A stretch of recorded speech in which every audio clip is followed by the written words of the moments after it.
취업도 맘껏, 응원도 화이팅도 힘껏, 가성비 학습도 양껏. 꿀잼 캠퍼스에서 취향껏. 충북보건과학대학교. 여러분 안녕하십니까. CJB 8시 뉴스 시작합니다. 대선까지 한 달도 채 남지 않은 가운데 더불어민주당 이재명 대선 후보가 사흘 연속 충북을 방문하며 경청 투어를 이어가고 있습니다. 오늘은 증평과 보은, 옥천 등 중남부 지역을 돌며 민생 행보에 주력했는데요. 한편 국민의힘은 후보 단일화를 놓고 여전히 진통을 겪고 있습니다. 김세희 기자입니다. 장날을 맞아 시민들로 북적이는 증평 장뜰시장에 더불어민주당 이재명 후보가 등장하고 지지자들이 환호성을 보냅니다. 지난 4일 제천과 단양을 시작으로 이 후보는 연휴 기간 내내 충북 지역의 민생 현장을 잇따라 찾았습니다. 오늘은 증평을 시작으로 보은과 옥천, 영동을 차례로 돌며 상인들과 인사를 나눴고 아이들과는 빠짐없이 사진을 찍었습니다. 이 후보는 대법원의 파기환송 판결을 의식하듯 조봉암 선생과 김대중 전 대통령을 예로 들며 불의한 세력에 의해 사법 살인됐다고 비판했습니다. 김대중은 왜 아무한 일도 없이 내란 음모죄로 사형을 받습니까? 이번은 반드시 살아서 반드시 새로운 나라를 만들어 갑시다, 여러분. 또 지금도 여전히 내란이 계속되고 있다며 국민 주권을 다시 한번 강조했습니다. 2차, 3차 내란 시도도 아니 내란 그 자체도 곧 우리 국민들의 위대한 손길에 의해서 정확하게 진압될 것으로 확신합니다, 여러분. 한편 국민의힘은 김문수 대선 후보와 무소속 한덕수 예비 후보의 단일화를 놓고 여전히 접점을 찾지 못하고 있습니다. 단일화 추진 기구 설치 요구 등과 관련해 김 후보와 당 지도부가 공개적으로 충돌하는 상황. 이런 가운데 김영환 도지사를 비롯해 국민의힘 시도지사협의회는 입장문을 내고 단일화를 촉구하고 나섰습니다. 이재명 더불어민주당 후보는 민심 잡기에 총력을 다하고 있는 가운데 보수 진영의 단일화 진통은 오는 11일까지 계속될 것으로 보입니다. CJB 김세희입니다. 맨발 걷기 열풍이 계속되고 있습니다. 청주 김순영 양궁장 인근 용정산림공원은 맨발 걷기 길이 있어 날마다 많은 사람들이 찾는 곳인데요. 그런데 지난 겨울 대규모 벌목 사업으로 그늘이 사라지면서 이용객들이 상당 기간 불편을 겪게 됐습니다. 어찌된 일인지 이환 기자가 취재했습니다. 청주시 김순영 양궁장 인근에 위치한 용정산림공원. 주변 나무들이 거의 다 베어져 있습니다. 맨발 걷기 길 인근에는 이렇게 나무가 잘려나간 밑동만 남아 있습니다. 그리고 뒤쪽으로는 심어진 지 얼마 안 돼 보이는 어린 나무들이 보입니다. 지난해 말까지 이곳은 울창한 숲이 형성돼 있어 많은 이들이 찾아 산림욕과 맨발 걷기를 즐기던 곳이었습니다. 여기를 매일 이용하는 사람인데요. 여기가 김순영 양궁장이라는 인지도도 있는 데다가 이 나무가 이 그늘이 돼갖고서 사람이 댕길 수 있으려면은 우리 생전은 못 볼 것 같아요. 용정산림공원의 관리 주체인 산림청은 지난 12월부터 2달여간 대규모 벌목 작업을 진행했습니다. 그런데 고사목을 제거한 이후 남아있는 멀쩡한 나무들이 바람 등에 쓰러질 우려가 크다며 모두 잘라낸 것입니다. 안전을 위한 조치란 해명입니다. 이미 그 주차장 쪽으로 좀 애가 휘어 있었어요. 고사목만 베면 이제 그 옆에 있던 나무가 사라지면 그게 또 전도 위험이 더 커져서 베는 김에. 그런데 벌목 이후 다시 심은 나무 가운데 일부는 겨울철을 견디지 못하고 고사해 다시 심는 일도 벌어졌습니다. 많은 이곳 산림욕장을 사랑하는 청주 시민들이 가슴에 벌목을 당한 것 같습니다. 묘목이 자라 제대로 된 숲의 모습을 갖추기까지 걸리는 시간은 보통 20-30년. 이번 대규모 벌목 작업이 과연 신중하게 진행된 것인지 두고두고 아쉬움이 남는 이유입니다. CJB 이환입니다. 국내 반려동물 관련 산업이 폭발적으로 성장했지만 일부 정체기를 겪고 있는 게 현실입니다. 반려동물 양육 인구의 생활 수준이 높아진 요즘 질적 수준을 높인 프라이빗, 프리미엄 시장이 새로운 돌파구로 주목받고 있습니다. 안정원 기자가 보도합니다. 충주의 한 리조트입니다. 객실에 들어서자 반려동물이 함께 식사할 수 있는 전용 식탁 의자가 눈에 띕니다. 방 안엔 반려동물 전용 드라이룸과 침대가 구비돼 있고 소파에 오르내리기 쉽게 미끄럼 방지판도 있습니다. 테라스에는 별도의 펜 놀이터와 바비큐 시설을 갖춰 반려동물과 함께 단독 공간에서 특별한 시간을 보낼 수 있습니다.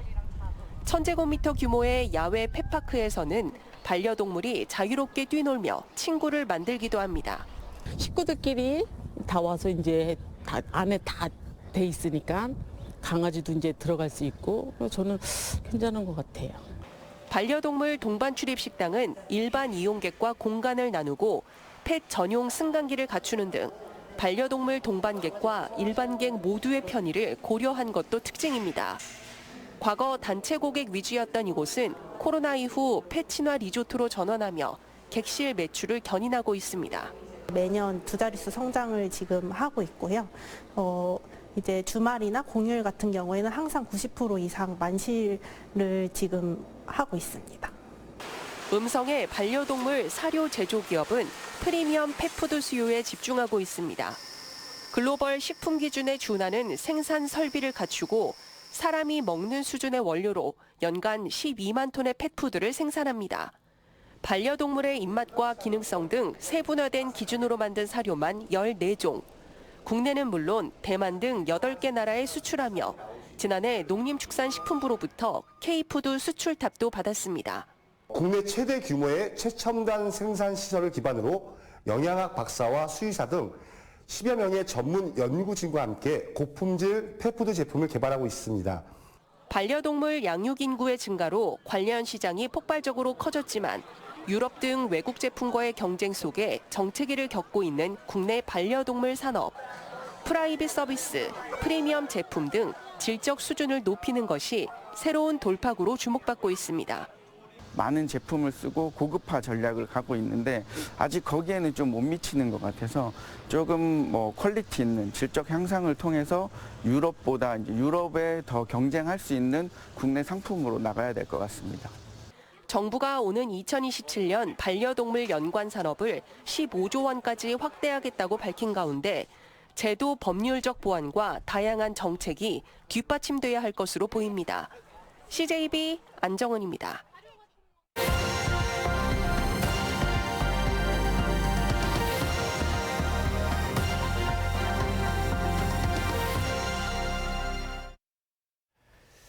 비온 뒤 힘차게 솟아나는 죽순을 우후죽순이라고 하는데 지금 경남 거제는 이런 우후죽순이 가득합니다.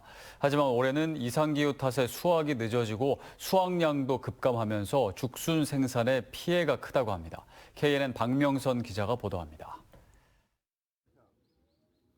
길게 뻗은 푸른 대나무들 아래 원뿔 모양의 죽순이 돋아나 있습니다. 10만 제곱미터에 심겨진 3만 5천여 그루의 맹종죽 아래가 온통 죽순밭입니다. 대나무 가운데 가장 큰 맹종죽은 죽순의 품질이 높아 식용으로 선호합니다. 하지만 보통 3월 말이면 수확하던 예년과 달리 올해는 이제 겨우 수확을 시작했습니다. 작년 같은 경우에는 3월 말 정도 우리가 첫 수확을 했는데 올해는 이상하게 4월 말이 다 돼가는데 그 작년 비준을 했을 때는 끝날 때가 다 돼가는데 지금 이제 시작끝이 이런 느낌. 또 여기에 올 봄 비도 적게 내린 데다 꽃샘 추위 등 쌀쌀한 기온 탓에 수확량도 30에서 40%가량 줄어들 것으로 우려됩니다. 일교차도 굉장히 심했고요. 그리고 꽃샘 추위도 오래 갔고 강수량도 적었고 그래서 작년에 비해서 수확량이 한 30%에서 40% 줄어든 경향이 있습니다. 그래서 꼭 우려스러운. 경남 거제는 맹종죽 군락지로 한 해 전국 죽순 생산량의 70%인 117톤 정도를 생산합니다. 특히 죽순만 수확하고 버려지던 맹종죽에서 잎 가루로 디저트를 만드는 등 새로운 소득원도 개발하고 있습니다.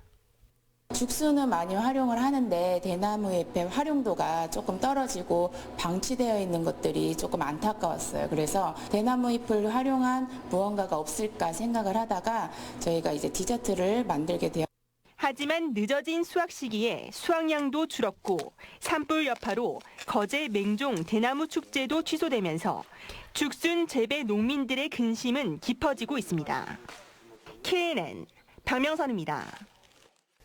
청주시는 청주페이의 부정 유통을 막기 위해 오는 7일부터 28일까지 단속을 벌입니다. 단속 대상은 실제 매출보다 많은 금액을 결제하거나 청주페이 결제를 거부하는 행위 등입니다. 시는 위반 사항에 대해 최대 2천만 원의 과태료를 부과하고 필요할 경우 수사 의뢰도 검토할 방침입니다. 충북 최대 전통시장 행사인 2025 충북 우수시장 박람회가 오는 9일부터 11일까지 3일간 충주 누리센터 일원에서 열립니다. 이번 박람회에는 도내 전통시장이 참여해 우수상품 전시와 먹거리 장터 등 75개 부스를 운영하며 다양한 부대 행사도 마련됩니다. 특히 10일부터는 청주 청원생명쌀, 충주 사과, 영동 와인 등 시 군별 특산물 홍보 행사도 이어집니다. 충북 특수교육원이 장애에 대한 인식 개선을 위해 장애 공감 영화 제작 프로젝트를 진행합니다. 중학생들의 실제 사례를 바탕으로 한 이번 영화는 자폐성 장애와 청각장애 학생과의 교류를 통해 편견을 깨고 성장하는 이야기를 담았습니다. 영화는 오는 7월 시사회를 거쳐 도내 중고등학교에 수업 자료로 배포될 예정입니다. 충북에서 가정의 달인 5월에 어린이 병원 이송이 가장 많이 이루어진 것으로 나타났습니다. 충북 소방본부에 따르면 지난해 도내 13세 이하 어린이 병원 이송 환자는 모두 2,750명으로 집계됐습니다. 월별로는 5월이 269명으로 가장 많았고 6월과 7월 등이 뒤를 이었습니다. 이송 원인별로는 질병이 1,489건으로 가장 많았고 사고 부상과 교통사고 순으로 조사됐습니다. 청주지방법원은 보이스피싱 조직의 현금 수거책 역할을 하다 검거된 30대 지적장애인 A씨에게 무죄를 선고했습니다. A씨는 지난 2023년 대전의 한 길거리에서 보이스피싱 피해자로부터 1,300만 원을 받아 보이스피싱 일당 계좌로 송금한 혐의로 재판에 넘겨졌습니다. 뇌전증과 지적장애를 앓고 있는 A씨는 온라인 구직 플랫폼에서 일반 회사를 사칭한 보이스피싱 조직으로부터 일당을 주겠다는 약속을 받고 현금 수거 업무를 한 것으로 조사됐습니다. 재판부는 의사소견을 참조했을 때 지적 능력으로 적절한 판단이 어려워 상대의 요구를 무비판적으로 수용했거나 이용당한다는 사실을 몰랐을 것으로 보인다고 판시했습니다. 이상으로 CJB 8시 뉴스를 모두 마칩니다. 고맙습니다.